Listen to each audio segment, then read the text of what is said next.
पिछले वीडियोज में हम लोग कृषि गणित का विचरण का चैप्टर पढ़े थे। आज हम लोग प्रश्नावली 4.1 का अध्ययन करेंगे। और जो बच्चे अभी तक इस चैनल को सब्सक्राइब नहीं किए हैं, सब्सक्राइब कर लें, लाइक कर लें। और इससे आपको फ़ायदा यह होगा कि पिछला वीडियोज भी आपको मिल जाएगा। और वीडियो को पूरा देखें, जो कहा जा रहा है उसको बिल्कुल सुने। तो प्रश्नावली 4.1 देखें। इसका पहला दिया हुआ है, एक समांतर श्रेणी का छठवां और 40वां पद क्रम से 50 और 152 है। श्रेणी ज्ञात करें। इसका पहला देखें, दिया है, हम मान लेंगे क्या, माना समांतर श्रेणी का प्रथम पद ए तथा सार्वंतर डी है। आप इसमें देखें कोई श्रेणी समांतर श्रेणी कब होगी, जिससे समांतर श्रेणी पहला पद ए है, दूसरा पद ए प्लस 2 डी होता है, डी को सार्वंतर कहते हैं, तीसरा पद जो है ए प्लस 2 डी है। यानी ए में डी जोड़ते जाएं तो हमको अगला पद मिलता जाएगा। अब दूसरे पद में से पहले पद को घटाएं और तीसरे पद में से दूसरे पद को घटाएं। इसी तरह से हर जगह जो है यह अंतर अगर बराबर आता है तो वह श्रेणी जो समांतर श्रेणी होता है। तो इसमें हम मान लिए, माना समांतर श्रेणी का प्रथम पद ए तथा सार्वंतर डी है। समांतर श्रेणी का n वां पद का फार्मूला होता है, देखें, a plus n-1 into D. तो छठवां पद जो है दिया हुआ है और 50वां पद आपका दिया हुआ है। तो छठवां पद जो है का formula a plus n-1 into D. N की जगह 6 रख देंगे। 50 छठवां पद जो है 50 दिया, 50 लिख दिए, ए प्लस 5 डी, ये पहला समीकरण हो गया। इसी तरह से आपके किताब में 40वां पद दिया हुआ है, तो n वां पद का फार्मूला में हम n जो है 40 रखेंगे और 40वां पद 152 दिया हुआ है, तो ये ए प्लस 39 डी हो जाएगा, दूसरा समीकरण हो जाएगा। ये पहले और दूसरे समीकरण को हल करके हमको ए और डी का मान निकालना है। तो समीकरण 2 में से देखें, एक को हम घटाते हैं तो हमको डी मिल जाता है 102/34, डी बराबर 3। अब डी का मान जो है किसी एक में हम रख दें तो एक मिल जाएगा। समीकरण 1 में अगर हम रखे हैं तो देखें ए का मान 35 मिल गया। जब ए और डी मिल गया तो हम समांतर श्रेणी लिख सकते हैं। समांतर श्रेणी जो होता है a plus d, a plus 2 d, a plus 3 d and so on.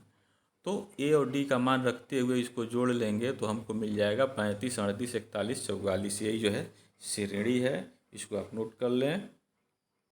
इसका दूसरा देखें, दिया है श्रेणी 76, 72, 68, 64 का कौन सा पद शून्य होगा। तो हम मान लेंगे, माना n वां पद जो है शून्य होगा, तो इसका दूसरे का हल देखें। दूसरे का हल देखिए, श्रेणी दिया हुआ है 76, 72, 68, 64 का n वां पद जो है शून्य होगा। मान लेते हैं कि इसका n वां पद शून्य होगा। जो पहला पद दिया है ए हो जाएगा, इसके बाद दूसरे पद में से पहले पद को घटाएंगे, डी निकलेगा सार्वंतर, तो यह -4 हो जाएगा। अब n वां पद का फार्मूला लिखेंगे, a plus n-1 into d. n वां पद जो है हम मान लिए शून्य है, तो n वां पद की जगह शून्य रख दिए, ए की जगह डी की जगह मान रख दिए और इसको हल करें। देखें, इसको हल किए तो 4n को हम इधर ला दिए और इसका योगफल 80 हो गया, तो n का मान 20 हो गया। तो अतः 20वां पद जो है शून्य होगा। इसको आप नोट कर लें। तीसरा इसका दिया हुआ है, उस समांतर श्रेणी का 5वां और 25वां पद ज्ञात कीजिए जिसका n वां पद दिया हुआ है। तो देखें इसका हल। हम मान लेंगे, माना समांतर श्रेणी का प्रथम पद है, सार्वंतर डी है। इस हर प्रश्न में मानेंगे आवश्यकता अनुसार। और n वां पद का जो दिया, इसमें आपके किताब में दिया हुआ 2n+1, n की जगह 1 रखेंगे तो हमको प्रथम पद मिलेगा। ठीक है, तो ये 5 हो जाएगा प्रथम पद। n बराबर 2 रखते हैं तो हमको दूसरा पद मिलेगा श्रेणी का, इस तरह से 7 हो जाएगा। अब दूसरा पद मिल गया, पहला पद मिल गया, तो हम दूसरे में से पहले को घटाएंगे तो हमको सार्वंतर डी मिल जाएगा। अब श्रेणी का 5वां पद पूछ रहा है, ए और डी जब मिल गया तो हम श्रेणी का कोई भी किसी भी नंबर का पद निकाल सकते हैं। तो देखें, a plus n minus one into d में ए डी और एन पाँचवा पद पूछ रहा है, तो 5 एन की जगह 5 रख दिए, इसको हल किए तो 13 हो जाएगा। तो पाँचवा पद जो है 13 हो गया, इसको आप नोट कर लें। फिर समांतर श्रेणी का 25वां पद भी पूछ रहा है, तो उसी तरह से इसको भी करेंगे। A plus n minus one into d में ए और डी का मान रखेंगे, एन की जगह 25 रखेंगे, तो इसका मान 53 हो जाएगा। तो इसको आप नोट कर लें।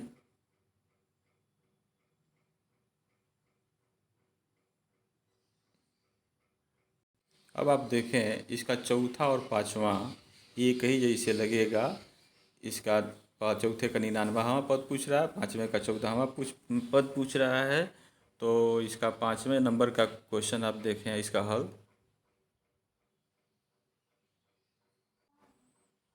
देखें। ये श्रेणी दिया हुआ है 1/2, 3/4, 1 का 14वां पद हमको ज्ञात करना है। तो प्रथम पद 1/2 सार्वंतर डी के लिए इस दूसरे में से पहले को घटाएंगे, तो डी का मान 1/4 हो जाएगा। अब nवां पद का फार्मूला हम जानते हैं, a plus n minus one into d होता है समांतर पद श्रेणी के लिए। तो 14वां पद जो है ये पूछ रहा है, तो 14वां पद पूछ रहा है, तो ए की जगह 1/2, डी की जगह रख देंगे 1/4 और एन की जगह 14 रखेंगे। इसको हल करेंगे तो ये हमको मिल जाएगा 15/4। और इस तरह से इसको संयुक्त भिन्न में हम लिख सकते हैं 3 सही 3/4। इसको नोट कर लें। इसका छठा देखिए और सातवां देखिए। अभी हम लोग इसका लगाए थे प्रश्न नंबर 3, बिल्कुल उसी तरह से है, तो आप इसको लगा लेंगे स्वयं। और 8वां और 9वां जो है ये भी एक ही जैसे है। तो आप इसका जो है 9वां प्रश्न देखें, इसका हल 9वां देखिए। 9वां दिया हुआ है श्रेणी 3x, 5x, 7x का nवां पद ज्ञात करना है। तो जो इसका पहला पद है 3x, इस प्रथम पद हो जाएगा।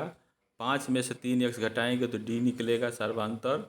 और nवां पद का फार्मूला यह है, इसमें a और d रख देंगे और ये तो मिलेगा इतना x + 2nx, इसमें से x कॉमन ले लेंगे तो यही nवां पद हो जाएगा। इसको आप नोट कर लें।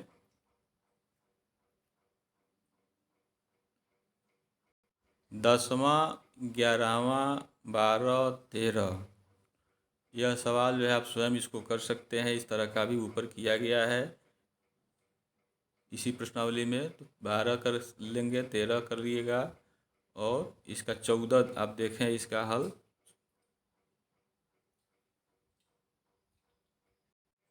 देखिए इस मान लेंगे माना श्रेणी का प्रथम पद ए सार्वंतर डी है, तो इसका 7वां पद जो है हम निकालेंगे। प्रश्न में दिया था आपके 7वां पद दिया है और 10वां पद दिया हुआ है। तो 7वां पद तो a plus n minus one into d में हम ए रख लेंगे। देखिए 7वां पद 7b धन 5c है और यहाँ हो गया a + 6d, ये पहला समीकरण हो जाएगा। इसी तरह से 10वां पद भी आपके किताब में दिया हुआ है 10b धन 8c और a + n minus one into D, N की जगह 10 रखेंगे तो a + 9d हो जाएगा। ये दूसरा समीकरण हो जाएगा। अब आप देखें कि दूसरे में से पहले को घटाएंगे, समीकरण नंबर 2 में से पहले को घटाते हैं तो हमको मिलेगा यह, और यहाँ से d का मान मिल जाएगा b + c, दोनों तरफ 3 से भाग कर देंगे। अब इस d का मान जो है समीकरण फर्स्ट में हम रख देंगे। समीकरण फर्स्ट में रखेंगे तो हमको a प्राप्त होगा, प्रथम पद। ठीक है, प्रथम पद प्राप्त होगा, बाकी सबको पक्षांतर कर लेंगे तो प्रथम पद b - c हो जाएगा। तो यह प्रथम पद a बराबर b - c हो गया। अब श्रेणी ज्ञात करना है। तो देखें श्रेणी, समांतर श्रेणी हम जानते हैं कैसे लिखेंगे। यदि प्रथम पद ए और सर्वांतर डी मालूम हो तो इसका श्रेणी होता है a, दूसरा पद a + d, तीसरा a + 2d and the so on, यह होता है। तो इसी में हम a और d का मान रख लेंगे b - c, और ये d का मान रखेंगे, यहाँ a + 2d रखेंगे तो यह जो है मिलेगा b - c, 2b, 3b + c and the so on. तो यह प्रश्नावली 4.1 जो है हम लोग 14 क्वेश्चन पढ़ चुके। अब इसके शेष प्रश्न जो है हम लोग अगले वीडियोज में पढ़ेंगे, और सभी बच्चे इस कमेंट बॉक्स में अपने विचार ज़रूर देंगे, और कोई समस्या होती है तो कमेंट बॉक्स में आप बताएंगे। Thank you very much.